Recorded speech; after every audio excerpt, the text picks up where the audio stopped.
Banjo-Kazooie is one of my favorite games, okay? Go watch my video about it. I love that game. Banjo-Tooie, on the other hand, is almost a complete opposite game. It's a much slower paced game due to a lot of meandering and backtracking through these enormous levels. The story is more audacious, the atmosphere is thicker, the characters more interesting, but it's the moment-to-moment gameplay where Tooie tends to screw up. The original game was direct and simple.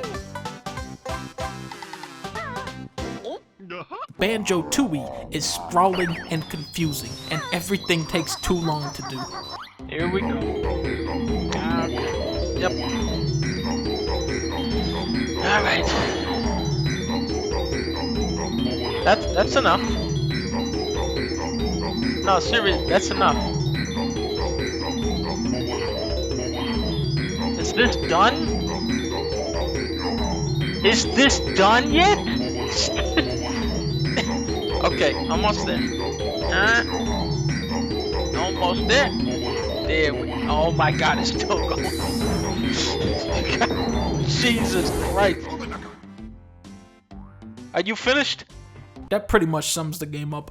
Thankfully, Banjo would see a return to form with his third game, where you build dumbass cars the entire time. 7 years later, these guys start a Kickstarter to make a fourth Banjo with a goal of around $200,000. They end up receiving $2.5 million to make the game, and with a team including people who worked on the actual Banjo series, it all starts to look very promising for Yooka Laylee. But then, some disconcerting stuff starts to pop up. They announce they're using the Unity engine, which is the engine you make the fucking Donald Trump game with. Then they release this underwhelming demo, which, you know, it's just a demo, maybe doesn't really represent the final game. Then they show off this new trailer, and I really start getting worried.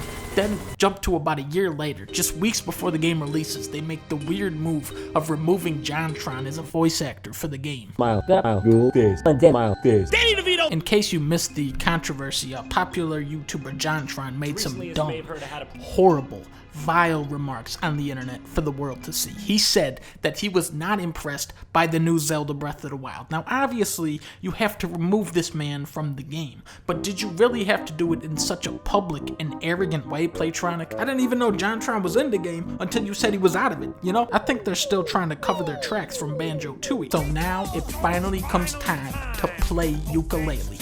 What kind of Kickstarter game do we have here? Is it on the Shovel Knight side, or is it on the Mighty No. 9 side?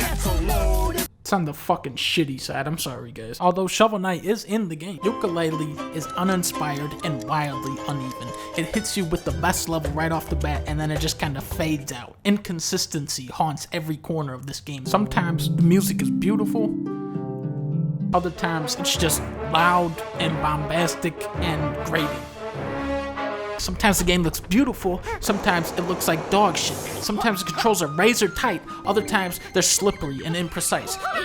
There are just blatant levels of polish not applied here, and in a lot of ways the game is less technically sound than Banjo-Kazooie, which came out 19 years ago. There are highlights though, like the character design. Yuka and Laylee are great stand-ins, and then you have Trouser, who he's just genius. That little satisfying jingle that plays when you earn a pagey,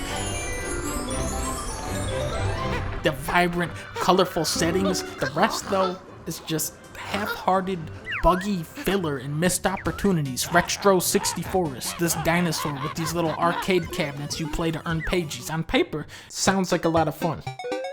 But in practice, these little mini-games are complete dick.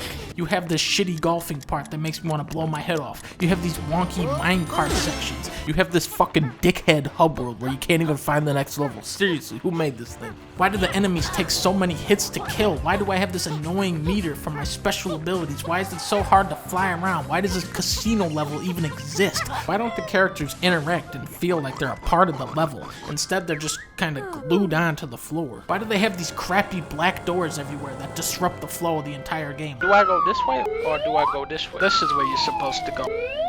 No, wait, this is wrong. Did they really need that for every single...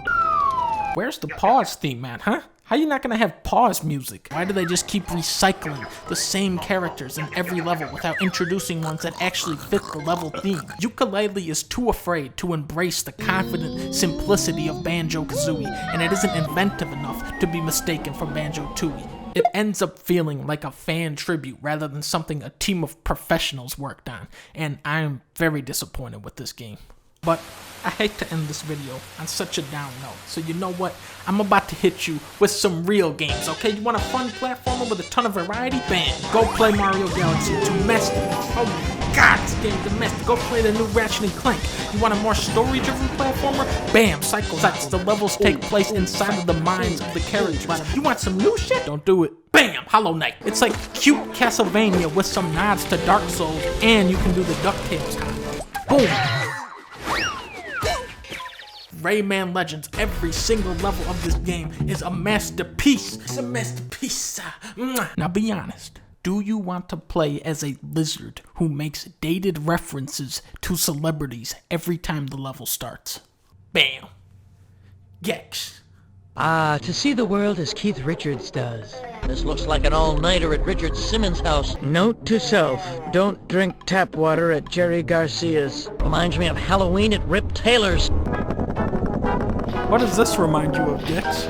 This is like a luau at Mel Blanc's house. Do you want to play a collectathon reminiscent of Rare's Golden Age on the N64? Then just play fucking Banjo-Kazooie, you goddamn son of a bitch.